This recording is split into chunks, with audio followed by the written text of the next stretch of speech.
नमस्कार दोस्तों, आप सभी का स्वागत है हमारे YouTube channel BCS basic physics में। आज के इस वीडियो में हम अध्ययन करने वाले हैं मेयर संबंध, मेयर रिलेशन के बारे में। जो मेयर संबंध है वो स्थिर आयतन पर मोलर विशिष्ट उष्मा तथा स्थिर दाब पर मोलर विशिष्ट उष्मा के मध्य संबंध बताता है, स्थापित करता है। इसका मतलब ये हुआ कि जो मेयर रिलेशन है वो CP और CV में संबंध बताता है। CP व CV में संबंध, आपस में जो रिलेशन है उसी को ही हम मेयर रिलेशन कह रहे हैं।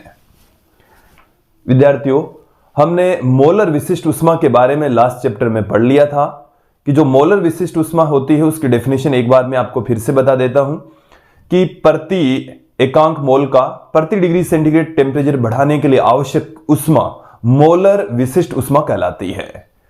अब मोलर विशिष्ट उष्मा को भी हम दो भागों में डिवाइड करते हैं, स्थिर आयतन पर मोलर विशिष्ट उष्मा तथा स्थिर दाब पर मोलर विशिष्ट उष्मा। दोनों के बीच में यहां पर आज के इस वीडियो में हम रिलेशन स्थापित करने वाले हैं, समझने वाले हैं। विद्यार्थियों, यदि आप हमारे YouTube चैनल पर नए हैं तो चैनल को सब्सक्राइब कर लीजिए, साथ में बेल आइकन भी दबा दीजिए ताकि आपको आगे की वीडियोस की नोटिफिकेशन मिलती रहे। अब इस वीडियो को स्टार्ट करते हैं। CP और CV के मध्य हमें रिलेशन स्थापित करना है।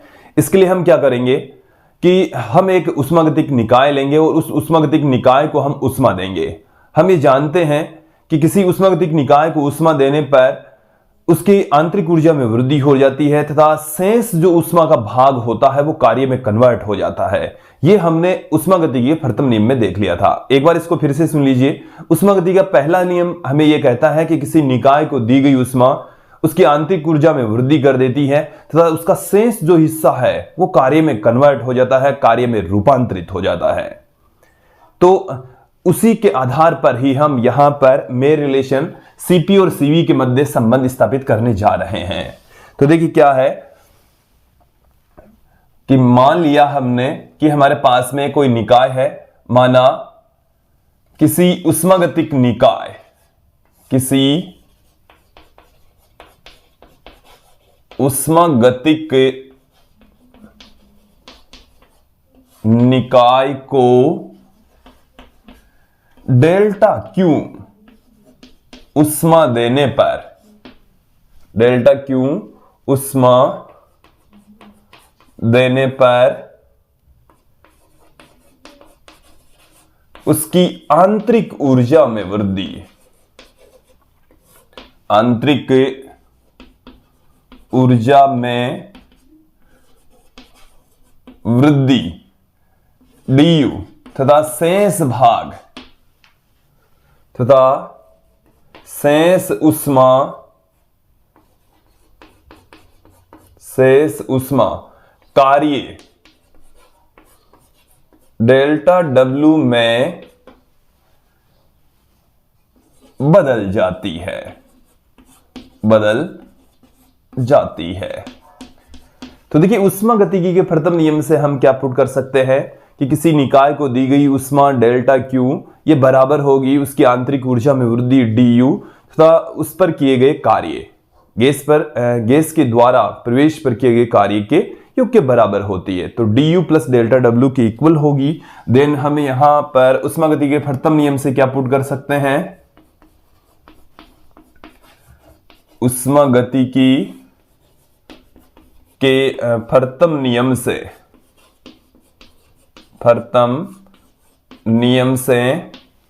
पहले नियम से हम क्या जानते हैं, किसी निकाय को दी गई उष्मा बराबर होती है उसकी आंतरिक ऊर्जा में वृद्धि तथा निकाय पर किए गए कार्य की योग के बराबर।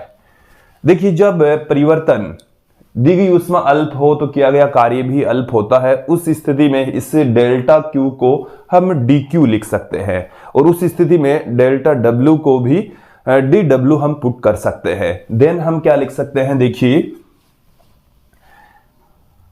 इसको हम इस तरीके से पुट कर सकते हैं, dQ बराबर du प्लस dW वाली फॉर्म में हम पुट कर सकते हैं। इसको मैं देता हूं इक्वेशन नंबर 1, समीकरण 1 हमने यहां पर दे दिया है। देखिए किसी निकाय पर जो किया गया कार्य है वो हम क्या जानते हैं, निकाय पर किया गया कार्य बराबर होता है बल गुणा में निकाय पर किया गया कार्य।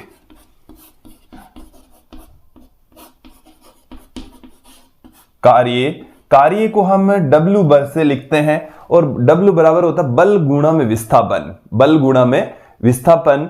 तो देखिए यहां पर मैं आपको बल गुणा में जो विस्थापन है उसको मैं लिख देता हूं अक्स से F इंटू अक्स।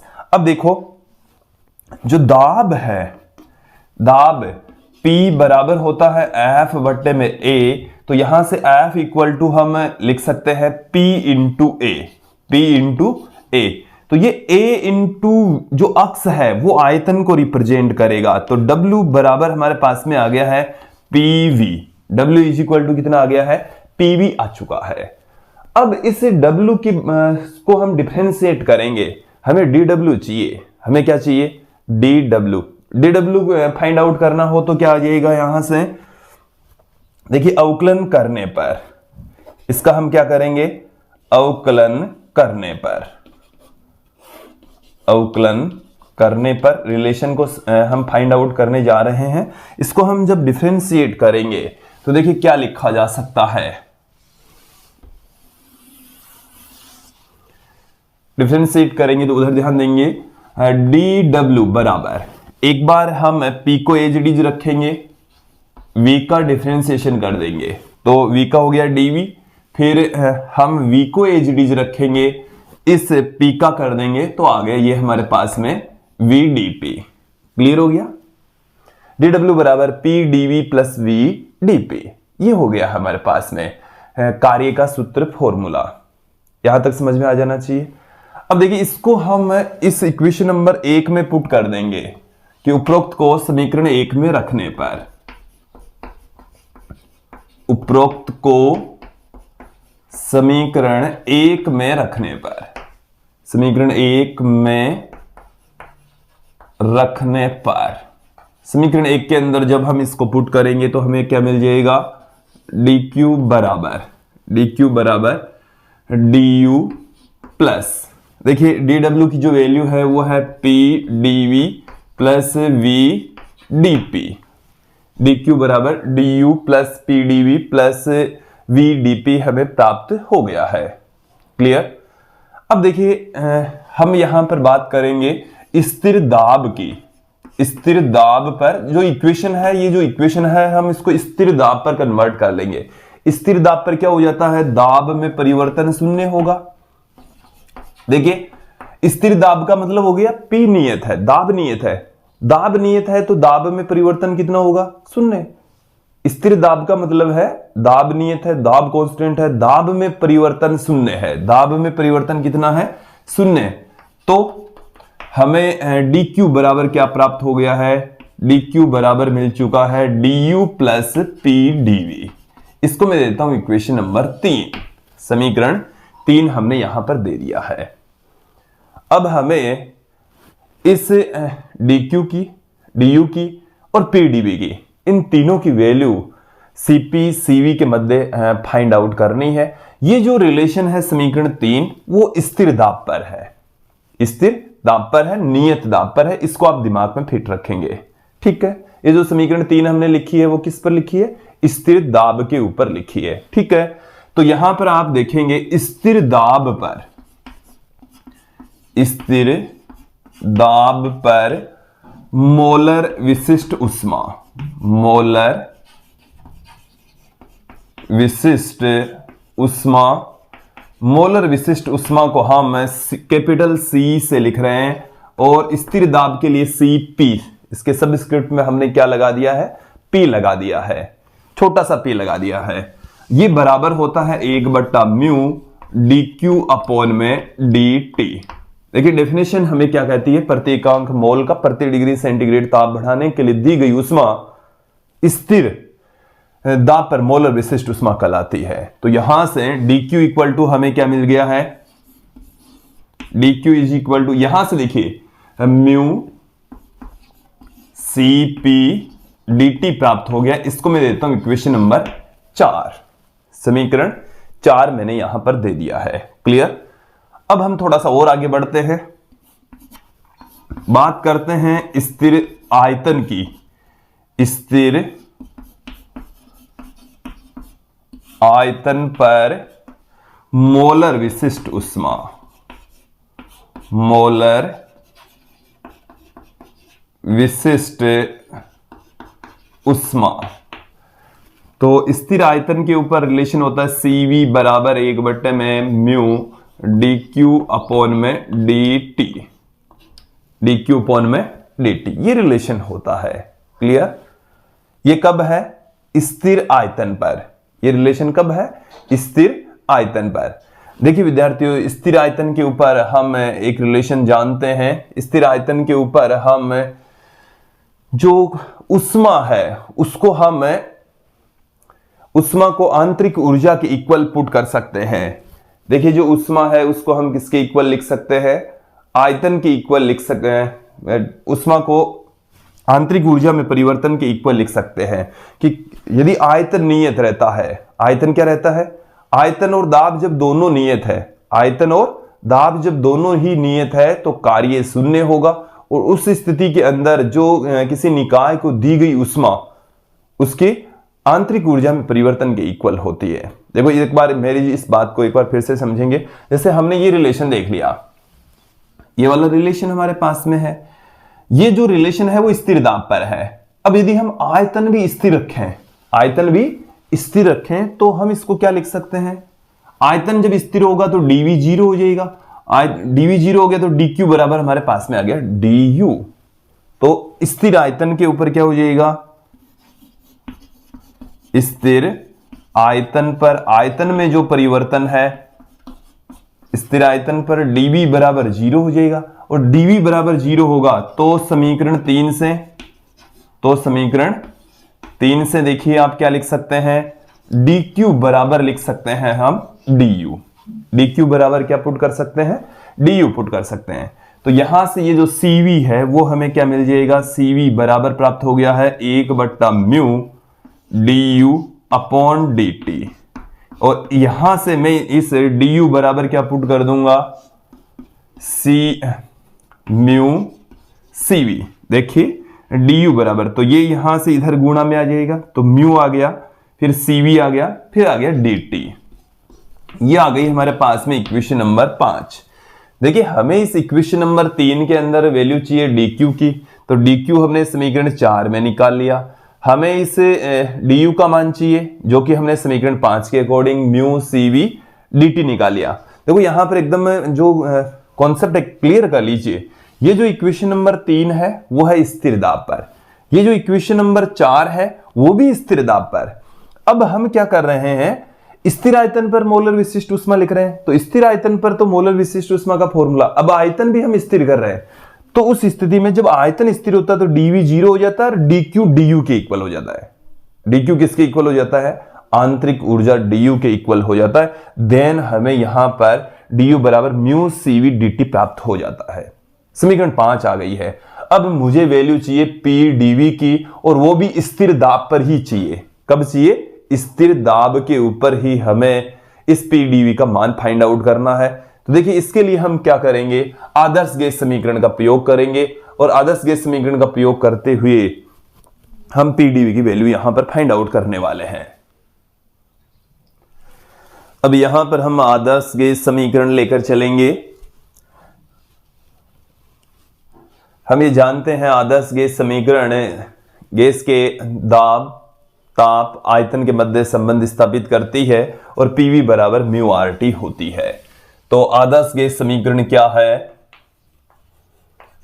आदर्श गैस समीकरण, जो आदर्श गैस समीकरण है वो होती है हमारे पास में PV बराबर म्यू RT, PV बराबर म्यू RT। तो उपरोक्त समीकरण का अवकलन करने पर,